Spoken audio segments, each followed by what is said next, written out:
خواب میں دیکھ لینا ایک امتی کے لیے بہت بڑی سعادت کی بات ہے۔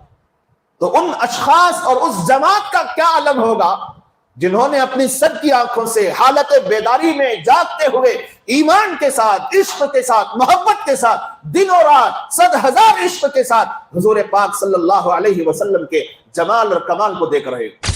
خصوصیات کسے کہتے ہیں؟ اسپیشلٹیز۔ صحابہ کی کیا اسپیشلٹیز ہیں، ان کی کیا خصوصیات ہیں، وہ کون سی باتیں ہیں جو صرف صحابہ کے ساتھ ہیں، کسی اور کے ساتھ نہیں؟ تابعین کو بھی نہیں ملی، تبع تابعین کو بھی نہیں ملی، اس کے بعد کے لوگوں کو تو بعد میں تو کچھ نہیں۔ ایسی باتیں، ایسی خصوصیات اور ایسی اسپیشلٹیز اور کوالٹیز جو صرف صحابہ کو ملی، اس کو صاحب کتاب یہاں نمبر وار ذکر کرتے ہیں، سنتے چلیں۔ نمبر 1، صحابہ اکرام کی خصوصیات میں پہلی خصوصیت، اللہ تبارک و تعالیٰ نے سب سے پہلے صحابہ اکرام کو ایمان اور اسلام کی لازوال دولت سے مالا مال فرمایا۔ رہے کہ نہیں؟ سب سے پہلے ایمان کس جماعت کو نصیب ہوا؟ صحابہ اکرام کو نصیب ہوا۔ یہ ان کی اسپیشلٹی ہے، چاہ کر بھی کوئی اس میں شامل نہیں ہو سکتا، چاہ کر بھی کوئی یہ خصوصیت حاصل نہیں کر سکتا۔ ان کو مل گئی جو مل گئی، کسی اور کو اب نہیں ملے گی۔ تو صحابہ کی یہ جماعت جن کو سب سے پہلے ایمان اور اسلام کی لازوال دولت سے مالا مال فرمایا گیا، اور سب سے پہلے صحابہ اکرام کی آنکھوں کو حضور پر نور صلی اللہ علیہ وسلم کے جمال بے مثال سے روشن اور منور کیا گیا۔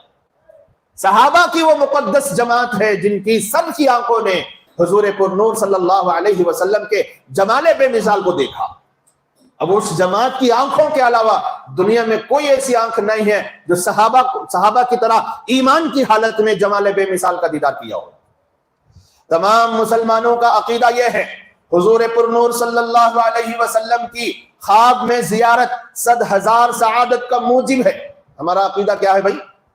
اگر کوئی یہ کہتا ہے کہ میں نے خواب میں حضور پاک صلی اللہ تعالی علیہ وسلم کی زیارت کی، تو یقیناً یہ بہت بڑی سعادت کی بات ہے، یہ بہت بڑی خوش قسمتی ہے، یہ بہت اچھی نصیب والا آدمی ہے۔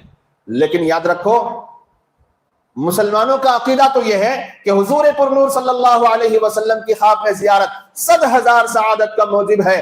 بس ان لوگوں کی سعادت اور خوش نصیبی کا کیا پوچھنا جو دن اور رات میں بحالت بیداری سینکڑوں اور ہزاروں بار 100,000 عشق و محبت کے ساتھ حضور پر نور صلی اللہ علیہ وسلم کے جمال و کمال کو دیکھ کر اپنی آنکھیں ٹھنڈی کرتے تھے۔